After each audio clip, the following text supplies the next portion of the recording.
Hi, I'm Natalie Bouchard, and you're listening to Inside NC Labor, a podcast designed to inform and educate North Carolina citizens on the role that the Department of Labor plays in state government. Hello everyone, welcome to Inside NC Labor. Today we have a very special guest. My name is Wes Sells with B.R.S. Incorporated. I'm the safety coordinator for Utility Contractors Association. Well, we're glad to have you here today. Yes. So talk a little bit about NUCA. National Utility Contractors Association. We have a national committee that takes care of all over the United States. But we are North Carolina and South Carolina, so we're NUCA of the Carolinas, and we cover both states. We have about 120 members. That goes along with contractor members and associate members also. So national utility, that means anyone that digs in the ground. We're your association. We're the one for you. Mm-hmm. We don't do overhead work. There's some companies that have to deal with cranes, but most of them are trenching and excavating. So could you talk a little bit about your connection with the North Carolina Department of Labor? NUCA has had an alliance agreement with the Department of Labor for 11 years. This started before I took over the committee, and that was 7 years ago. But it's been a great alliance for the last 3 years. The economy, when it went down, so did our committee. We lost a lot of members, and we've gained them back now, and our committee is very strong. And one thing about the alliance agreement with the Department of Labor is we always have a representative from the Department of Labor that comes to our meetings. We have 4 each year, one in the first quarter, second, third, and fourth quarter. They give us information about the trends and injuries, some fatalities if they can talk about them other than if it was trenching or crane or whatever it may be. Mm-hmm. But with trenching being the national emphasis, it's very important that us old ditch diggers understand exactly how dangerous trenching really can be, and there's always a way to be safe. And that's what the Department of Labor helps us with. That's really important, and we talk a lot about the collaboration between, these safety organizations and private industry and the Department of Labor and how important those relationships are. So 11 years, that's a long time. That's a long time. We also have 2 conferences a year, one in the spring and one in the fall. And we normally, if we're in the Carolinas, sometimes we go to Virginia, which South Carolina, sometimes it's hard for North Carolina to come, but we always have a speaker. If we're in North Carolina, we normally have a Department of Labor speaker come to our conferences. Great. That's great. That's a great alliance to have.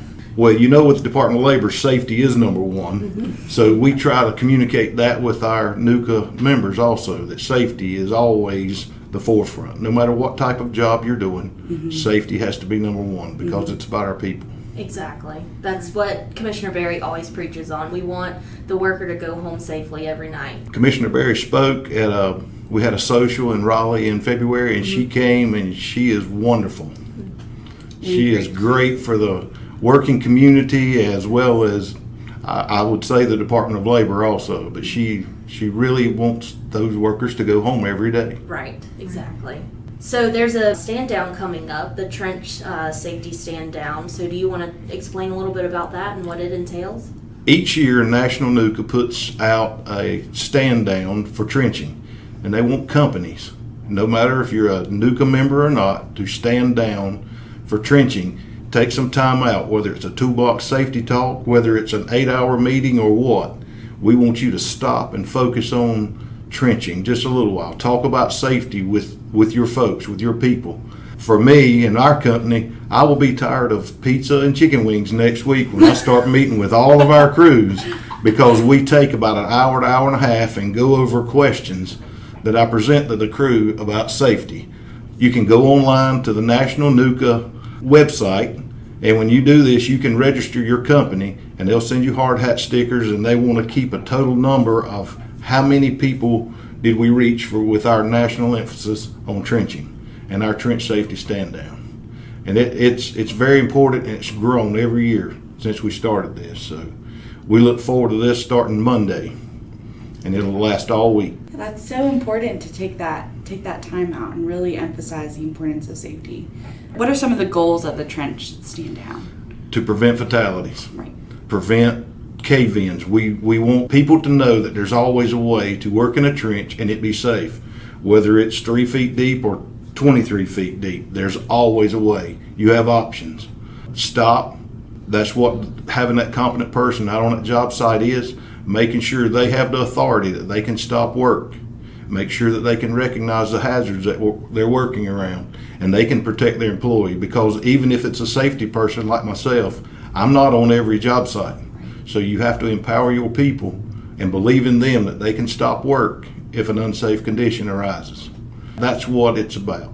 We talk a lot about this too with safety in the workplace culture. It really starts from the management and starts from the top. And like you said, you can't be with every crew on every site. So it's important to instill those values in the management all across the board to make sure you have that trickle down effect. I think you mentioned this a little bit, but who all can participate in the stand down? Anyone that wants to, whether you're putting in a gas line, sewer line, water line, telecommunications, or if you're just an engineer that you want your inspectors to understand what it's like to recognize trenching hazards, take a stand down, look up Subpart P. There's plenty of information on trenching with the Department of Labor, and NUCA has toolbox safety talks and other things that they've put along with this stand down that you can click on and you'll have the information in your hand and you can cover it, but it's for everyone. Is there anything else you'd like to add about the stand down specifically? Just take advantage of it. Make sure your employees get this time where they understand about trenching and excavation and how important it is, because it's been a national emphasis for the Department of Labor for 20 years, and we still, for some reason, we still have fatalities in trenching, and that's unacceptable. Right. I think it's a great opportunity for people to stop, take time, and think about it, and then hopefully it'll carry out throughout a whole year. And that's the message we want. Regarding your organization, are there any other upcoming events?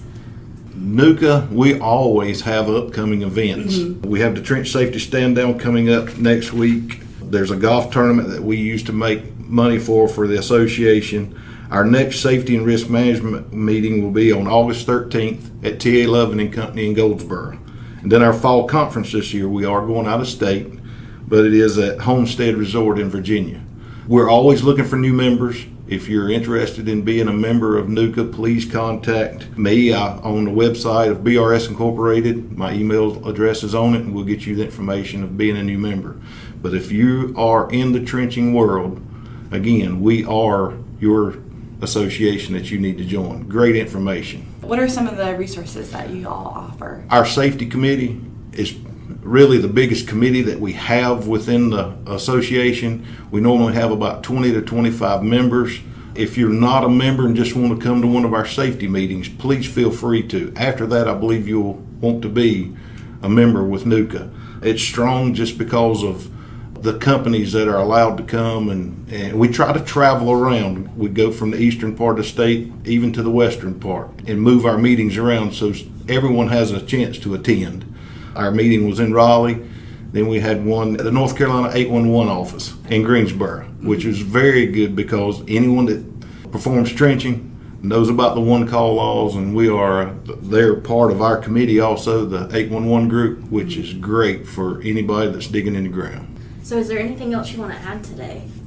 Our alliance agreement with the Department of Labor, Marcy has done an outstanding job keeping us updated with the information that we need with the Department of Labor. But we meet once a year, and we kind of at the beginning of the year and set our goals for the next year, but talk about what we've accomplished in the past and how can we improve.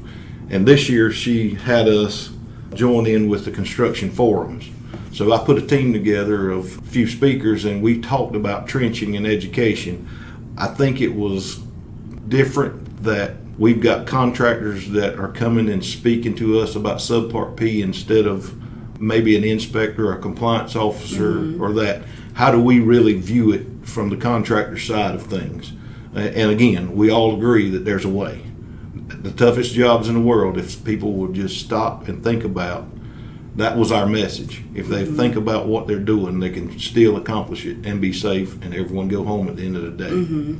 We're after new members. We talked about that, whether it's a company with 1,000 employees or if it's a company with 10 employees. Those are the ones that we're looking for, everyone in between. So how long has NUCA been in existence? National NUCA started in 1964. We came into existence 40 years ago. one of our owners with B.R.S. was one of the founding fathers of the NUCA of the Carolinas group. His name was Luther Barringer.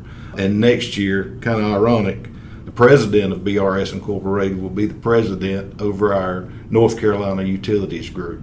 So it's going to be an exciting year next year. Yeah. We'll be at the Grove Park Inn for our 40th anniversary party, and I wouldn't want to miss that one. It will be very strong and a good atmosphere to be in at the Grove Park. Absolutely. Great. That's awesome.